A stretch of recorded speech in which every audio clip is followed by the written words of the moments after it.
उद्योगपव भगवद्यानपव अष्टात्रिंशधिकशतमोऽध्याय। भीष्म और द्रोण का दुर्योधन को समझाना। वैशंपायन जी कहते हैं, जन्मेजय। कुंती का कथन सुनकर महारथी भीष्म और द्रोण ने अपनी आज्ञा का उल्लंघन करने वाले दुर्योधन से इस प्रकार कहा। 1 पुरुष सिंह। कुंती ने श्री कृष्ण के समीप जो अर्थयुक्त, धर्मसंगत, परम उत्तम एवं अत्यंत भयंकर बात कही है, उसे तुमने भी सुना ही होगा। 2 कुरुनंदन। कुंती के पुत्र श्री कृष्ण की सम्मति के अनुसार वो सब कार्य करेंगे।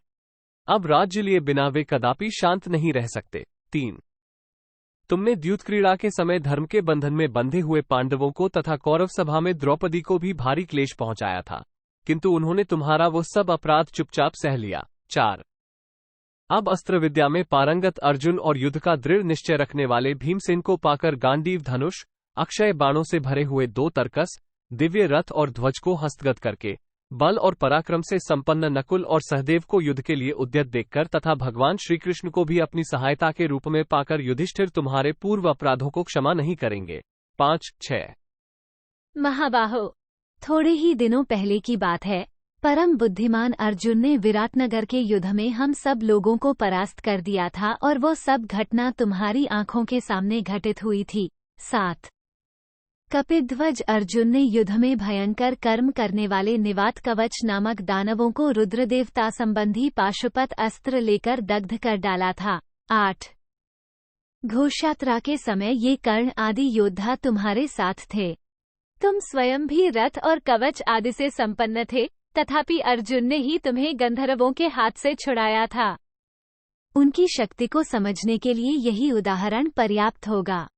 अतः भरत श्रेष्ठ, तुम अपने ही भाई पांडवों के साथ संधि कर लो। 9 ये सारी पृथ्वी मौत की दाड़ों के बीच में जा पहुंची है। तुम संधि के द्वारा इसकी रक्षा करो। तुम्हारे बड़े भाई युधिष्ठिर धर्मात्मा, दयालु, मधुरभाषी और विद्वान हैं। तुम अपने मन का सारा कलुष यहीं धो बहाकर उन पुरुष सिंह युधिष्ठिर की शरण में जाओ। जब पांडुपुत्र युधिष्ठिर ये देख लेंगे कि तुमने धनुष उतार दिया है और तुम्हारी टेढ़ी भौहें शांत एवं सीधी हो गई हैं तथा तुम क्रोध त्याग कर अपनी सहज शोभा से संपन्न हो रहे हो, तब हमें विश्वास हो जाएगा कि तुमने हमारे कुल में शांति स्थापित कर दी। 12 शत्रुघ्न। तुम अपने मंत्रियों के साथ पांडुकुमार राजा युधिष्ठिर के पास जाओ और पहले ही की भांति उनके हृदय से लगकर उन्हें प्रणाम करो। 13 भीम के बड़े भाई कुंतीपुत्र युधिष्ठिर तुम्हें प्रणाम करते देख सौहार्दवश अपने दोनों हाथों से पकड़कर हृदय से लगा लें। 14 जिनके कंधे सिंह के समान और भुजाएं बड़ी, गोलाकार तथा अधिक मोटी हैं, वे योद्धाओं में श्रेष्ठ भीमसेन भी तुम्हें अपनी दोनों भुजाओं में भरकर छाती से चिपका लें।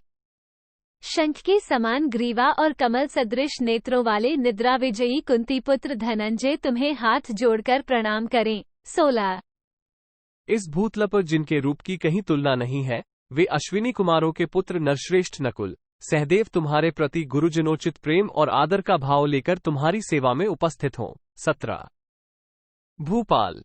तुम अभिमान छोड़कर अपने उन बिछुड़े हुए भाइयों से मिल जाओ और यह अपूर्व मिलन देखकर श्री कृष्ण आदि सब नरेश अपने नेत्रों से आनंद के आंसू बहावें। 18 तदनंतर तुम अपने भाइयों के साथ इस सारी पृथ्वी का शासन करो और ये राजा लोग एक दूसरे से मिल जुलकर हर्षपूर्वक यहाँ से पधारें। 19 राजेंद्र, इस युद्ध से तुम्हें कोई लाभ नहीं होगा। तुम्हारे हितैषी सुहृद जो तुम्हें युद्ध से रोकते हैं, उनकी वह बात सुनो और मानो, क्योंकि युद्ध छिड़ जाने पर क्षत्रियों का निश्चय ही विनाश दिखाई दे रहा है। 20 वीर, ग्रह और नक्षत्र प्रतिकूल हो रहे हैं, पशु और पक्षी भयंकर शब्द कर रहे हैं तथा नाना प्रकार के ऐसे उत्पात, अपशकुन दिखाई देते हैं जो क्षत्रियों के विनाश की सूचना देते हैं। 21 विशेषतः यहाँ हमारे घर में बुरे निमित्त दृष्टिगोचर होते हैं। जलती हुई उल्काएं गिरकर तुम्हारी सेना को पीड़ित कर रही हैं। 22 प्रजानाथ।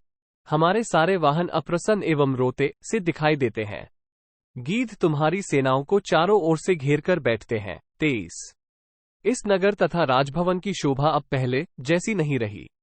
सारी दिशाएं जलती सी प्रतीत होती हैं और उनमें अमंगल सूचक शब्द करती हुई गीदड़ियां फिर रही हैं। 24 महाबाहो। तुम पिता, माता तथा हम हितैषियों का कहना मानो। अब शांति स्थापन और युद्ध दोनों तुम्हारे ही अधीन है। 25।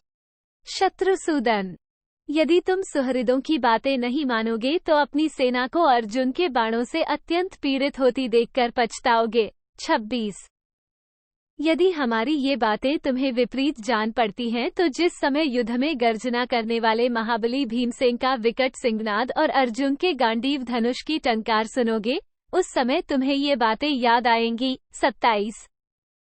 इति श्रीमहाभारते उद्योगपर्वणि भगवद्गीतापर्वणि भीष्मद्रोणवाक्ये अष्टात्रिंशदधिकशततमोऽध्यायः 138। इस प्रकार श्री महाभारत उद्योग पर्व के अंतर्गत भगवद्गीता पर्व में भीष्म द्रोण वाक्य विषयक 138वां अध्याय पूरा हुआ। 138।